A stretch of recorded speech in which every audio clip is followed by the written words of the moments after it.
ኢትዮጵያውያኖች ሰላም ነው። ሰላማችሁ ባላችሁበት ይብዛ። ሁሉ መልካም። በተለይ አማሮች ሰሞኑ የተደረገውን አይታችኋል። ወልቂጤ ላይ፣ አበሽጌ ላይ፣ በቀቤና አካባቢ ላይ ቀቤኖች ማን ነው ለብልጽግና ተገዢ ሆኖ ማን ነው ሶስት አማሮችን ማን ነው ሶስት አማሮችን ለስራ የሄዱ አማራ በመሆናቸው ብቻ ጉራጌ ክልል ላይ ማን ነው ከጉራጌ ክልል ልክ አማራ ላይ ማን ነው ቅማንት እንደሚባለው ብሔር ጉራጌም ላይ ፓራሳይት የሆነ የጉራጌ ፓራሳይት ቀቤና የሚባል ብሔር አለ። እነዚህ ቀቤናዎች ማን ነው የመንግስት ዋነኛ ተላላኪ ናቸው። ዋነኛ ወልቂጤ አካባቢ ላይ ጉራጌ ክልል ላይ አብይ መጣ ከተባለ አንደኛ የሚያሽቃብጡት አንደኛ ስብሰባ ላይ አብያችን እያሉ የሚያሞግዙት እነሱ ናቸው። እና እነዚህ ሶስት ወጣቶችን ምንም የማያውቁትን አማሮች ለስራ እየሄዱ በጣም የሚያማምሩ ልጆች ናቸው። ሊገደሉ የማይገባ ልጆች ናቸው። ገሏቸው አበሽጌ ወረዳ ላይ ማን ነው ወደ ጦሌ መሄጃ እዛ ወስዶ ሬሳቸው ሜዳ ላይ ጣሉት። ሰው ጉራጌዎች አንስተው ሊቀብሩ ሲሉ እነዚህን ሬሳ ተነኩና እናንተም የነሱ ዕጣ ፋንታ ነው የሚደርሷችሁ ብሎ አሞራ ሬሳቸውን እየበላው ነው። ይሄንንም ያጋለጡት ደግሞ ጉራጌዎች ናቸው። ዛሬ ጉራጌዎች ማን ነው ወልቂጤ ላይ ማን ነው ትልቅ ሴራ ተደግሶላቸዋል። በቀቤና መንግስት ቀቤኖችን አደራጅቶ ሊያስመታችሁ ነው። ስለዚህ ማን ነው ጉራጌዎች ጥንቃቄ አድርጉ። ጉራጌ ወልቂጤ ላይ ያለህ ጉራጌ ማን ነው ማጭድንም ቢሆን ቆጮ ቢላንም ቢሆን መክተፊያንም ይዘው ወጥተህ ማን ነው ይሄ ሌባ ቀቤና የተባለን ዱርዬ ጠራርጋችሁ አጥፉት። ቀቤና ማለት ለጉራጌ የማይጠቅም ካንሰር ነው። አማራ ውስጥ ቅማንት የሚባለው ብሔር እንዳለ ጉራጌ ላይ ደግሞ ቀቤና የሚባል ተለጣፊ አለ። ስለዚህ አሁን ንብረት እየወደሙ ነው።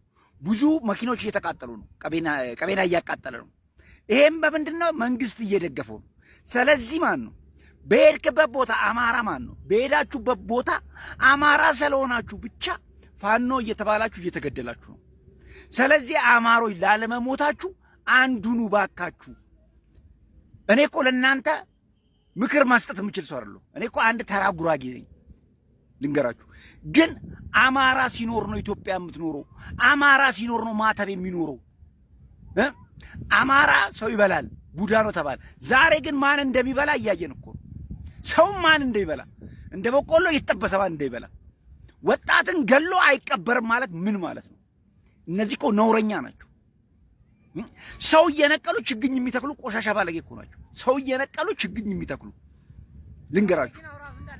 ስለዚህ ማን ነው ወጣቱን በግዳጅ እየያዙ ወጣቱን እያፈኑ ችግኝ እኮ ዛሬ ወለቴ ላይ የተተከለው ችግኝ ማለት ነው ህዝቡ እኮ ነው ከህዝቡ ላይ ብር አምጣ ተብሎ የተገዛው ችግኝ እንኳን መግዣ የሌለው ቤት ክራይ ማንም ተከራይም ሆነ አከራይ ያለ ባንክ እንዳትንቀሳቀሱ ተብሏል።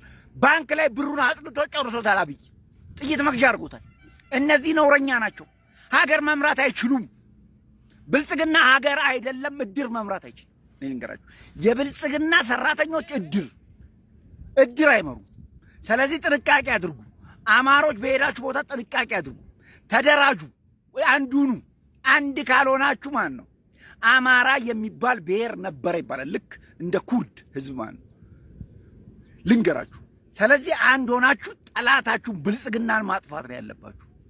ልንገራችሁ በዚሁም ላይ ኦሮሞ ይሄን ነገር እየወጣችሁ አውግዙ።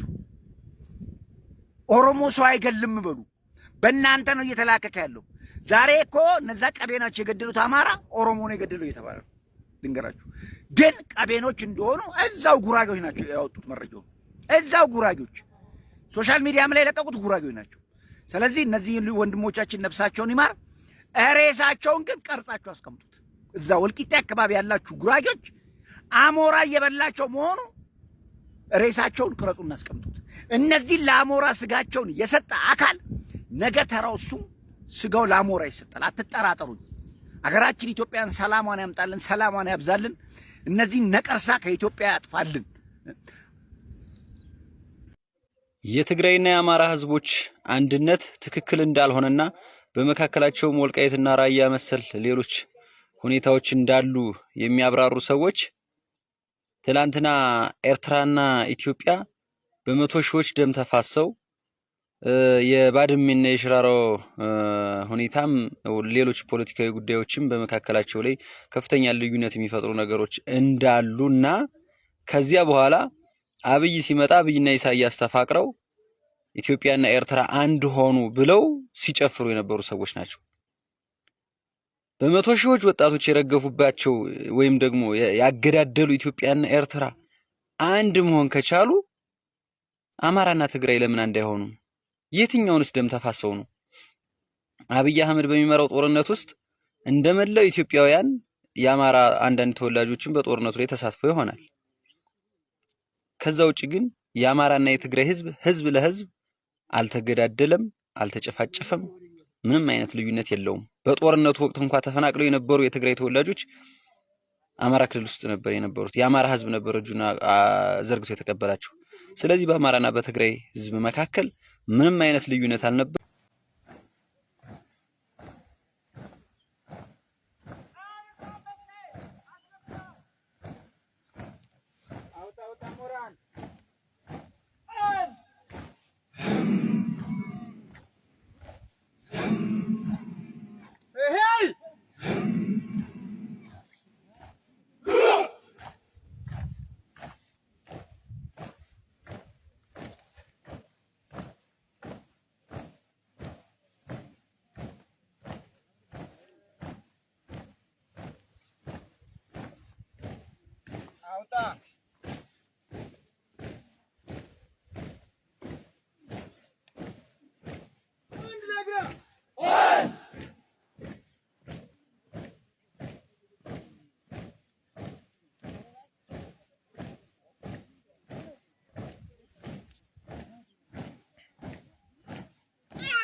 ረጅሙን ነው